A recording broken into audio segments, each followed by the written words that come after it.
very rarely plays that Darkseer, and that ban just doesn't come out from any of these teams.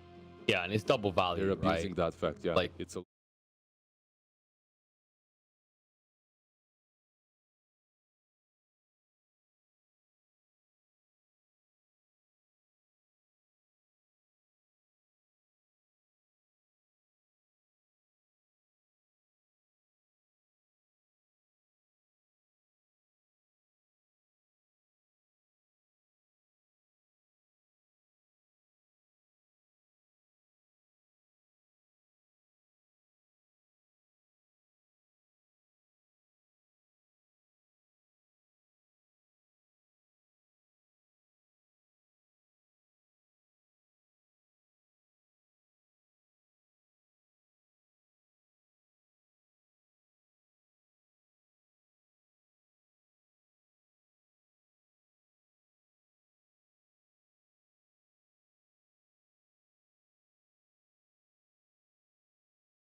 re-engaging.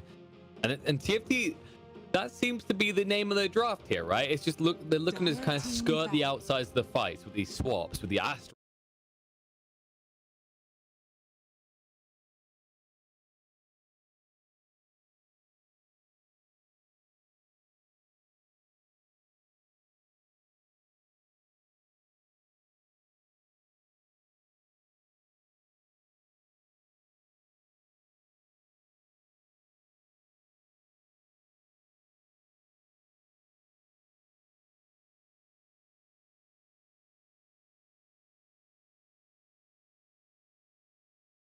Nah, most likely it's gonna be this way. Boxy offlane with that 5 seconds remaining.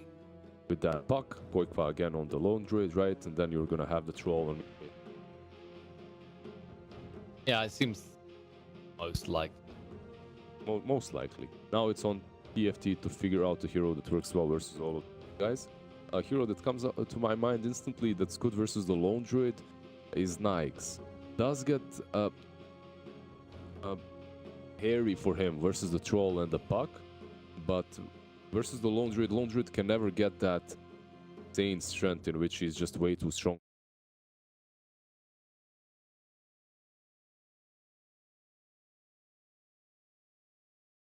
With their lone druid and the boys take control of the map early on, they can just run over that Nyx before he gets big items. But instead, they're gonna go with the Sven. Yeah, a hero that had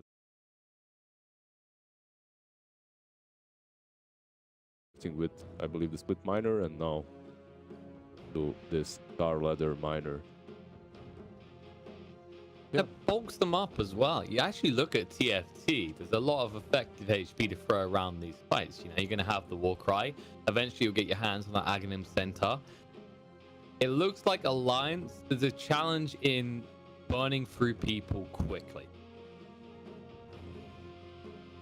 But at the same time, you know, you think about methods TFT have to engage and disengage. Boxy is going to be critical to Alliance's success with the Dream Calls to stop those.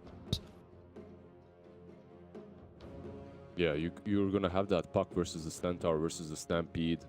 That Stampede is looking right now. You're gonna have that Stampede.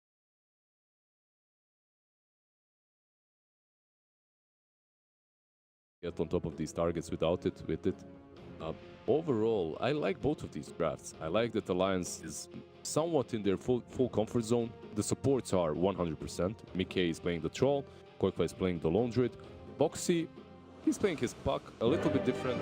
Not really something that he plays very often lately, but is definitely a part of his arsenal. Side of TFT, I like that lineup as well. I don't think it's... Definitely. And there's a better plan, I'd argue, right? Like, if this goes super late, you know, the Venge enables so much damage to come out with that passive. Sven is going to be formidable. And we mentioned that Ags on Centaur, which will be one of the biggest items that could be picked up in this game. It looks like they're adjusting. As you can see, 2 tangles are shared to the Sven, and he's already thinking about going to that mid lane. and playing against the lone druid. I'm just not very certain how much that's gonna help them. He's definitely gonna do better versus the OD though. It might just be that they're scouting out here. Like you said, they did get the tangos across, so it's most likely. It depends how much TFT are willing to play musical lanes here. Qualifier just sent his bear on the top lane. He's showing him there, but I don't think TFT... I think they know exactly where Qualifier is. 30 seconds to battle. Oh, they're gonna scout out the rest of them with Tanskin playing that Leshrac. Also a hero that it's really picked up way too often. We've seen him once or twice in the Qualifier so far. Yeah, teams have tried it in the mid role, the off lane role, and the 4-5 role. Obviously not so typically in the one role. I think they may have saw that once, but that was more of a mistake. It happens, like in some CIS teams, it happens here and there, but not really popular, yeah. Rolling. Top lane. Gets the rune. All he wanted. Says, okay, thank you. See you later, kind sir. And Tiger did start with the Stout and the Orb of Venom, so he doesn't feel the pain too much. Yeah, but they are playing the musical lanes like that. As you can see, Troll is going mid and Lone Druid is going off lane, so they're adjusting to this. And Troll versus Sven is definitely Troll favorite, I believe, here, as he has the range and massive amount of damage that he hit.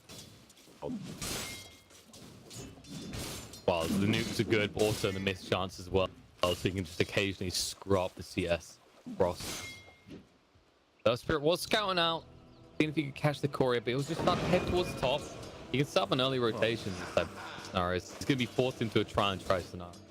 Top lane, they try to go onto Boxy, but he has level 1 phase shift, and because of that, the Astral into the splitter, it does not work out very well for them.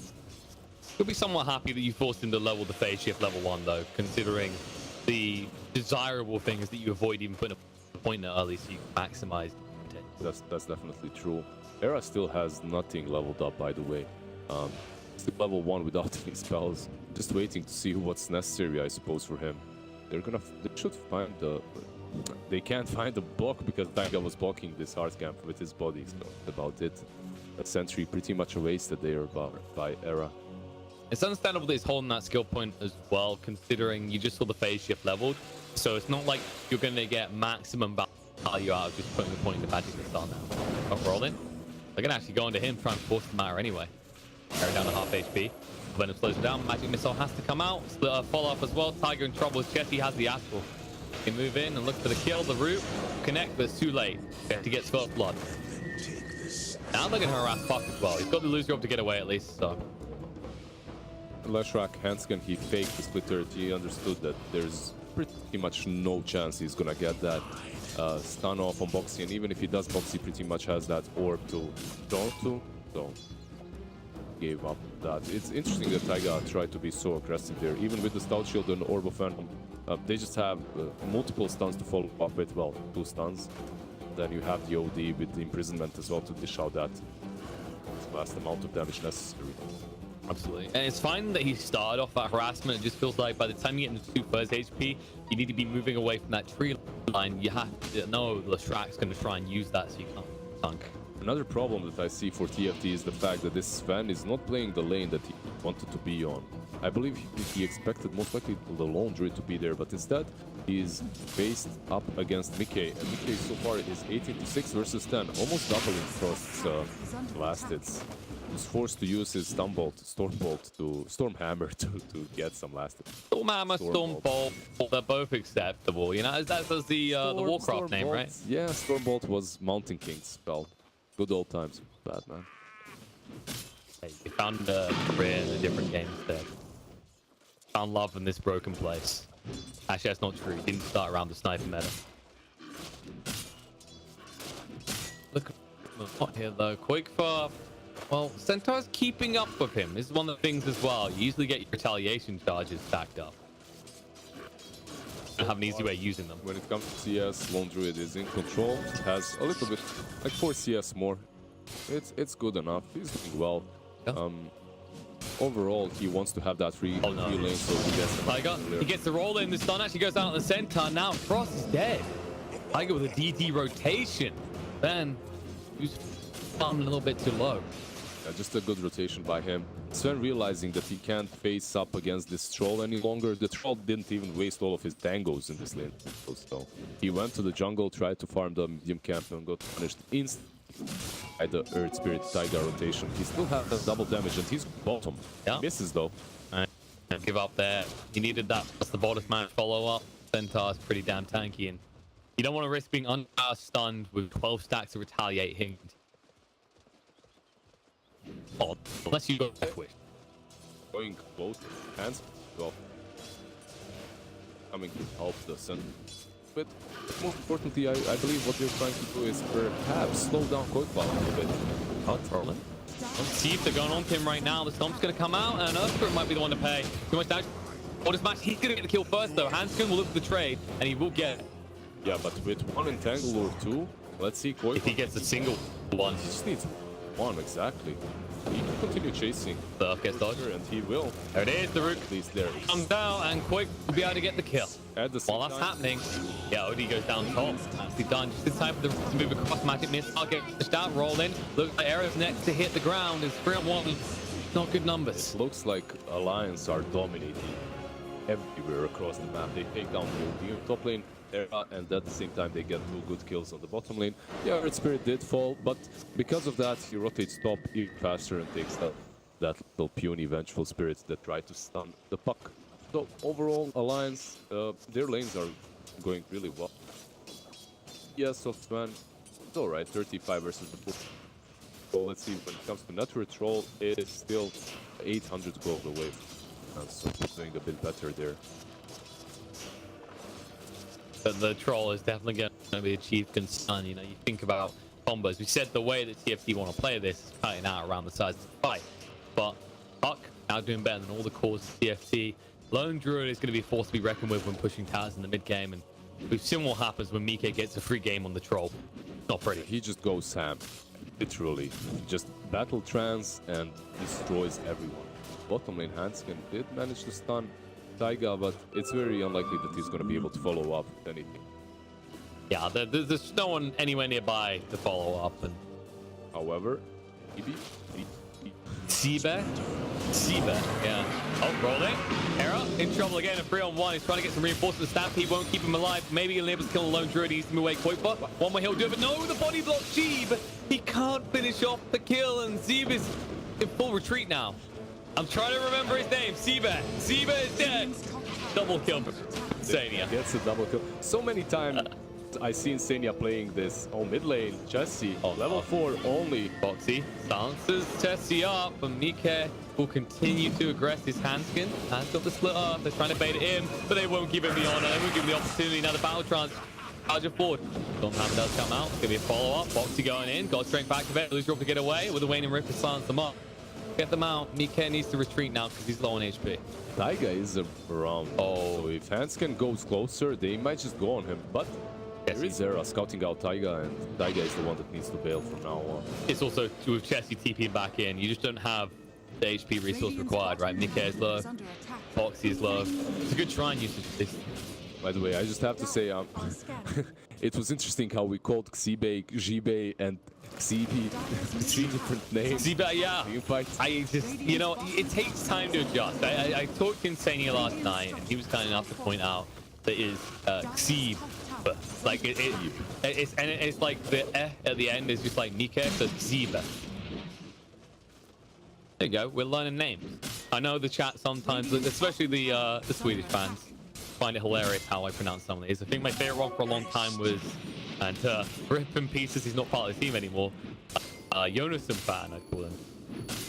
Yeah, what's wrong with that? Not Jonas. Sorry, Jonasson fan's correct. Johannesson fan, I call him. That was it. Fan, all right. That was it. Yeah, I can see how that can be funny a little bit. Still not as bad as when I first started casting and called Jesse Cheese. Cheesy? That's like, it's not even spelt weird. I don't know. I don't know how to explain it to this day.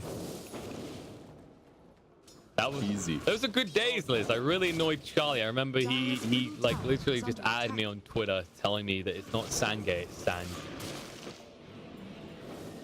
We won't talk about that. That was, I think I explained that to you. That was, we used to take the mick out of someone who mispronounced it by saying Sangay. And eventually we all found ourselves saying it as well. So Let's call it Sasha Yasha, that's all. Sasha Yasha, yeah. I remember when you told me about that one. That's the Russian way. There's Sasha and her friend Yasha. Together, they are a formidable combo. Exactly. Oh, whoa, whoa, whoa. Oh, jump in, Jesse. Get up. That's a 4-man rotation right near his tier 2. That is something you do not expect, especially with the tier 1 still standing. But that's going to be rectified. They're going to go straight down to that tier 1. Corp also isn't going for anything such as Midas. He has just phase boots and the Blystone. Rolling. Handscan. Yeah, they found him. Handscan in trouble. They're going to back away, but slow him down. They just want the tower. They don't care about immediately disco pony kill. They are going back to that tier 1, and they're going to make a quick work out of it. On the top of wow. Stampede, bot team probably needs to escape. Lose your orb, it will get him away, and the Dream Core might turn around. They need to wait here for a little bit. Long TP for Tiger, though. They decided it was more important to protect Voxy than set up a kill and return. He has that Mango to work with. He's going to get that mana necessary, and here they come. He got baited in. He gets the rune, but it's a price that must be paid. That's good in the bot, however. He does get the rune, at least. That's about it, as he pays with his life. On the bottom lane, it looks like the track is being chased. He's praying. On the hunt again. He's praying right now, please, not one route, because one would be enough. It's coming. He knows it. A little love tap would be enough. But I can't sidestep the split off, though. So, Qualifier, RNG is not on his side, but he's going to keep going. He's committed. There it is. Here it comes. Oh, my God, the timing as well. Needs one more hit, but the split off is out. It doesn't matter. He actually gets it. In the grips of the bear. The bear was hungry, and now Ziba, he needs to be careful. Gonna chase in. Has no stampede. He's got the stomp, but the root's gonna come out and decide actually that one's a little bit too tanky.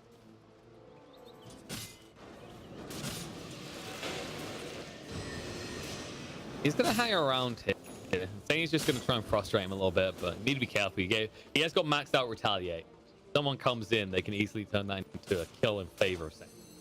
Gonna go back to Vengeance Spirit on this mid lane, where Troll is farming their medium camp. He's so deep, but he's not really afraid, as Oracle just hit that level 6, and from this point onwards, it's a much easier game for the entirety of Alliance, because they do have that Oracle to save them from any bad engagements. Alliance so far looking really strong. 7k ahead, 11 minutes in. That's rough. This long druid has 3000 gold. He's moving towards the relic as well. Overall, they've just dominated this laning stage and came out on top after it. Just moving one tower after another, taking this tier 2 down on the bottom lane as well after the tier 1 on mid. Good thing you mentioned the towers, because they're trying to take one top in response. Tiger's waiting here because Alliance has yet to give up the towers. One might fall though. There's too many people here. They even cut the tree to make sure there's no stealth TP in. But the bot tier 2 will fall in response. PK might think about pushing in a little bit on this tier 2. Instead, he decides to just invade and take control of TFT. I think Alliance, basically what they want to do is take down this Radiant jungle and control it, farm it out, and then go back on their own side, force this Sven away from the tier 2, and this Sven actually... He went a bit deep here, but he may pay a price. Screw it up for a long time. Tiger will be stunned up by Frost. The Voxy's already here. Without hesitation, the Dream Core comes out, and that'll spell an end for Sven as he gets batted out, stunned up. I expected him to go back after that tier 1 that he took with his God Strength, because obviously they're gonna respawn. They're gonna go back and defend their tier 1, tier 2 that is. So maybe he overdid it a little bit. He should have went back a little bit earlier. There is no necessity for him as a position 1 to die like that. Well, in this game he was position 2, but yeah. Sven. The case, their hard carry. Well, the case of point here is, I mean, this is kind of more stylistic of the way Frost plays. I don't mean he's far that, but he's an incredibly good carry when he's left to do exactly that. When his team has like an even or an advantage, and he can just farm up. This is a game in which you're behind. You can't play like you normally would. When you give him a Morphling, hardcore them. When you give him heroes such as that one, that can just go back and farm up and control the game afterwards, yeah, that's definitely true. Sven is one of those heroes, but the problem that he's got in this game is that he's playing versus heroes that are decent versus Sven, such as Troll and Puck, Lone Druid as well. And also he's playing from behind, as you mentioned earlier. How close is that Radiance? Okay, he needs 1,000 gold more. He's gonna have that recipe as well very soon. The relic is already complete. It's very scary, though, how quickly he's getting his hands on this. He doesn't even have boots for himself. That's how committed he is to getting online as quickly as possible. For good reason. No one's been able to approach him. Yeah, he doesn't have phase boots on Spirit Bear, so it isn't really that greediest build. Midas with brown boots into Radiance. He has phase boots, Blightstone, Orb of Venom, and on top of that, he's going for that relic. So. All I meant is he doesn't even have base boots for himself. Usually you're fast enough, but it's like there is a risk that you could get caught out. As we saw earlier, they tried. Luckily for him, though, he's just too far forward, and he has the right supports backing him up. Danny and Tiger can get out. Oh no, the swap! Oh, the interaction though! The boulder smash actually perfectly times. They both end up in the same location, and the Stampede being used, but the Dream Core is going to be there. Foxy moving in. He gets hit off by the Astral. When it comes out, he might be in a little bit of trouble though. Phase shift isn't able to be used, but the Pulse Promise saves him from the Silence Eclipse. Blue drops try and get away. They need to heal him off fast. Maybe he lives here with the Uncharged. That might be able to. Now going to roll in Tiger, trying to dish out the Sven. Zeeb getting low. Astral will save the day for the moment, but Zeeb needs to move away quicker. Wayne and Rip comes out. Puck is on the aggress, and the Boulder Smash kills them off. They send a message back to this side of TFT in the form of a dead horse. Now they can go straight into those bounty runes towards the top lane. Perhaps use the shrine as well and heal up a little bit. Boxy, he survives there. Just a perfect position. Oh, Boxy, is he going to survive again though? Insania, always there to help the brother out. He knows where it's at. Hanskin knew where the bounty was at. He just didn't realize how many members of the Alliance were here. Insania is using his purifying flames to get these last hits. Like all the time. Like there are different kinds of Oracle players, and Oracle is one of the heroes that's easiest to KS with. Like purifying flames, secure skills, left, right, and center. And last game he had like 10 kills. This game he has 5 already. 5-0-4. Like this Oracle is on fire, man. He has an urn completed. He's a position 5 with urn, boots, stick, and 900 gold in bank. Like that's pretty damn good for him. Qualifier as well finished the Radiance. I believe they're gonna go for this tier 1 on the bottom lane, on the top lane, sorry, and then instantly ward up the area around this shrine and go for Rosh. There is absolutely no reason for them to not force fights right now, as Sven does not have that BKB and he suffers tremendously versus the Radiance of Lone Droid at the moment. The other thing, you know, you spoke about Insane getting all these last hits, and for good reason. He's the one that went for the urn. The Spirit Vessel is going to be huge this game for Alliance, considering how bulky the Centaur and Sven are alone. At that stage, you don't really have any one that will be able to frontline. I mean, Sven is going straight for that BKB, but what about the Centaur? He will disappear in the blink. Also talking about that BKB, one for Troll has already been completed. 100% Alliance is instantly going to go into the pit. They even smoke up for it. They smoked up under a ward though. So because of that, TFT might be reluctant to go outside of their base to go low ground even. Sometimes these smokes, oh, they're on the vision, that's bad. But in this scenario, instantly TFT, if they seem to go there, it's like, okay, they might actually just become the kill loss. Because right now, Alliance, there's an argument if they even need a second life, because they're barely dying as is. That's a fair point. Like they could have used that smoke in a maneuver to take down a hero and go for a tier 2 objective, but instead they go straight into the pit. And now look at this. Hanskin, they find him, Fruitcall comes out. They saw him damaging the tower. They used the scan to make sure people were hanging around, and they'll get the kill. That's a really good pick off as well for them, as they can turn it with that Aegis into a push instantly afterwards. They've hit their point in which they need to start aggressing and taking objectives. And Frost, look at this. Diffusal. Yep, slows them down. There's Root up as well. Baltrons, the net comes out. They tell him to stay put. The Force Staff to get him away. The Astral to cover the escape. Frost will live, but barely. That Force Staff was barely there indeed to save his life. But it's so important that they save this man's life as he's moving closer and closer to his BKB. He can't be delayed because Alliance, they have everything they need right now to pressure and take objectives, while TFT, they definitely do. 11k ahead, 18 minutes in, Alliance is on fire. Indeed, up the high ground they go. The Lone Druid, they have a lot of damage on the buildings. Chessie down to half HP. Forced out the swap from Era straight away. He has one left to work with.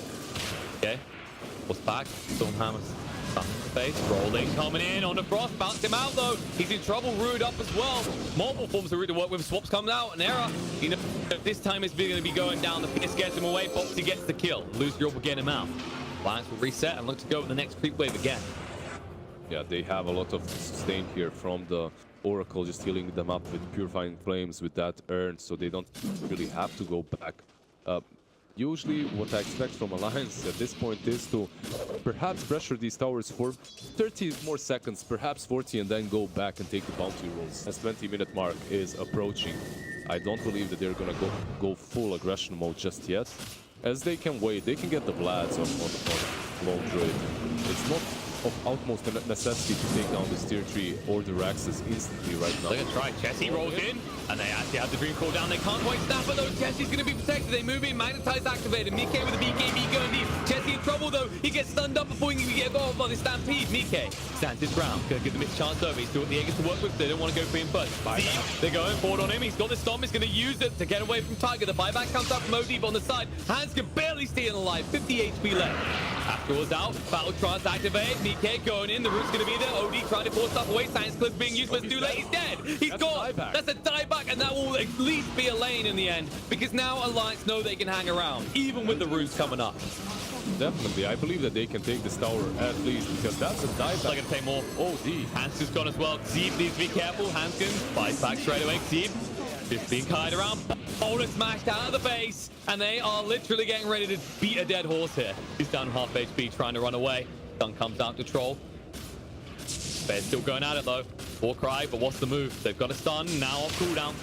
Needs to go under BK, but the Silence comes up, waiting for it again. Roll through, doesn't connect from Tiger. Got the Boulder smash though. Stomp Borders 2. Troll protected for the time being. False Promise just goes out to ensure they can get the racks. Now the Dream Call connect on a 2. Snap by arrow. Roll through. Does miss because of the fear. And now the Boulder smash. The roots are there. Zeeb, he can't get away from this. Stomp still on cooldown for 2 seconds. They don't go for him. They want Hanskin instead. Boxy going pretty deep. Needs to be careful and move away. In the meantime, they will find the kill. The Sentai's down. Jules comes out from Puck in the meantime so that he can just protect himself and blink away. They'll go back to hitting buildings, clean up the racks. And are they going to leave? I don't think they are. Like everything that I said before about them going back and being disciplined falls into water, because OD died twice, he bought back, he died again, and now there's absolutely nothing stopping them from taking another set of Raxes. And Boxy's getting ready to go. As form initiation, 25 seconds till the Dream Call though.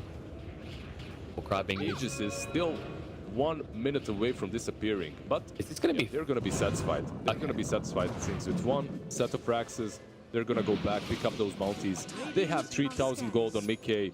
Lone Druid has 2.2k, so they can get some items first and then continue destroying the enemy space. That could have easily been a fake back though. You saw the way Alliance was staying clustered. They wanted to see if TFT would probe outside the base, but can't strive. They've had that experience before. They went just need the Dream Coil for that. I think Dream Coil was, at around 30% away from being off cooldown, so they just waited a bit. Yeah, when he was in the tree line, it was 25, so by the time they were leaving like 15, it was just going to be too long to wait. Can't try, they get some reprieve, but it was a costly one. A lot of gold invested in the defense, and they still walk away.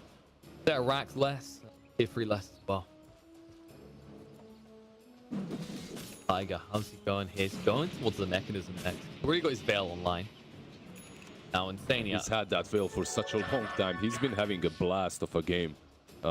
Taiga, just speaking about everyone else, but not about the Earth Spirit boy. Veil, Arcane Boots moving towards Greaves so early on with the Bracer. He's just way too tanky. The back in. Knock knock, they say. They got a DD on Mike this time, so it's even easy, even without Nagus. Doesn't take them long. One build down. Another to follow. The top lane is exposed as well, so if they ever commit here, they'll just convince Alliance to go for more. Back out. I don't know if they back at all, though. Boxy's still on the high ground. He's thinking about it. They do have this double damage to work with a little bit more, but let's see. It looks like they're just going to go for top as well. It doesn't look like TFT can fight them in any way, as Insania is just staying behind and healing everyone up. There's just so much sustain on the side of Alliance. There is. I'll get rid of the Shrine to make sure there's no backstab opportunity. They could wait for Roche. They want 2 more minutes to go, but it's 21,000 net worth. They try to jump on the puck, he blinks away. He wants to make sure he can get away with lose your orb. Doesn't even need it. Be careful as well, because they poke the head out a little bit too far. The Dream Call gets dropped down, and the follow-up is devastating. Troll is moving towards that Satanic. Has the Blacking Bar, has the Claymore, and he's the Reaver right now. Love it soon as well. 2.8k in his pocket. It's a matter of whether they want to wait. Probably see Quakefor try and force the matter before then anyway. That's one of the benefits of Lone Druid. You don't heavily commit into a push. I mean, losing the bear will be tragic for any goal going away your own. But it's a small little dip of a toe in the pond right now. 22,000 net worth lead. You're feeling good. Yeah, the Aghanim has been picked up by Puck. Well, it's in his courier flying out to him. While top lane Mickey is just going ham on this tower. No creeps right now, though. And there's a bit of miscommunication because they Astral and Slur. Can't quite go Quakefor again yet. Astral comes out. BKB Angbay trying to go in the backstab from Frost. Rayon insanely back again, away falls Frost for himself. Now casing up on Earth Spirit. Bound Trans activated Centaur. He can't get away. At least he had his Stampede go off in time. Frost being chased onto. BKB's going to end. They'll slow him down. Flyback comes out from Centaur. But he doesn't have an initiation. Doesn't have a way to get Frost in time. Storm Arrow out. Looking on Mike. He's got the Satanic to work with. They need to be quick with this though. No, they can try and protect him. Can they keep him alive? He needs to actually go for the Satanic activate. He's going to heal up. His Sven is dead. Steven is next on the hill list. Rude up straight away. Can't get out. This looks like that's going to be game GG. Gets called as Alliance. Just stomp. Ironically, through the Centaur lineup in game 1. Yeah, they just played marvelously well in the laning stage. After suffering a 2-game loss to the NIP, they just show up so strong again versus the TFT lineup, and they just dominate. After the laning stage, that's when it was level 4, while Troll was level 7, something similar, something like that. It was very difficult for them to come online on the side of TFT. The Lone Druid was also left alone completely,